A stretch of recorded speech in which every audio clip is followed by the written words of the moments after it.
Hi, this is Frank Schaefer. I grew up in the religious right as the sidekick to an evangelist named Francis Schaeffer, and we in the 70s and 80s traveled around this country stirring up evangelicals to vote for Republicans on issues such as shutting down the gay rights movement, women's liberation, and of course, the right to abortion.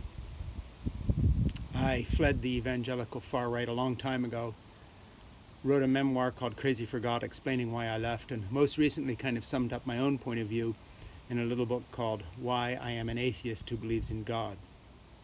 But that's past history. Right now we face a Republican Party that is so far to the right that it would have made us cringe 35 years ago.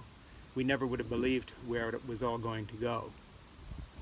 The fact of the matter is, right now, the Democrats only have one problem. There are more Democrats in this country than there are Republicans. And when you put Democrats and independents together, the Republican Party is a tiny party, only maintained by gerrymandering, voter suppression, the kind of racist appeal to far-right extremists and white nationalists that Trump has been making.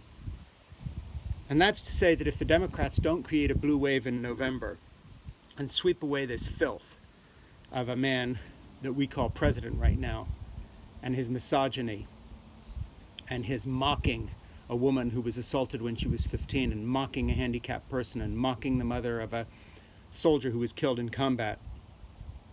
If we can't get rid of this racist xenophobe who hates Hispanics and black people, trashes women, assaults people and brags about it, it's our fault. There are more Democrats than Republicans. The problem is this. When you look at Beto O'Rourke in Texas, he has far more people turning out to his rallies than any Republicans in this country. But the question is, will they vote? Polls that have been taken among Hispanic voters, and especially young voters, show that they are the least likely to vote of anybody in this country. Now, what I'm going to say is going to sound harsh, and I'm sorry if I offend you. But if you're a Hispanic and you're not working in your community to get the vote out, when your mother, brother-in-law, cousin, or whoever it is shot dead on the border by a bunch of vigilantes if they try to come to America, or someone you know is dragged from their apartment away from their children, or their kids are taken from them and put in cages, it's your fault.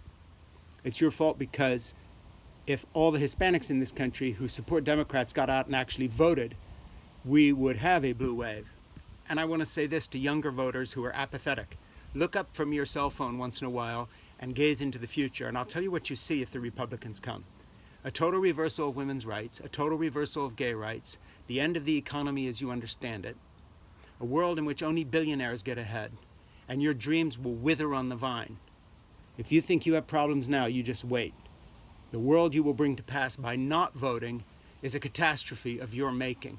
We have the numbers. If young people and Hispanics get up and vote, if people who want to stand against this president vote, if the African American community gets up and votes the way they did in election after election to vote for Democrats, and does it again this time, especially if the African American women take the lead as they have in the past, if we all do our job, we will have a blue wave. If we do not, it is our problem. It is the Democratic Party's problem for not being able to get voters out to the polls. We need a maximum turnout in November, or we will pay the consequence. You want a continuing rise of fascism, racism, xenophobia, and misogyny? Then just stay home from the polls. Thank you. My name is Frank Schaefer.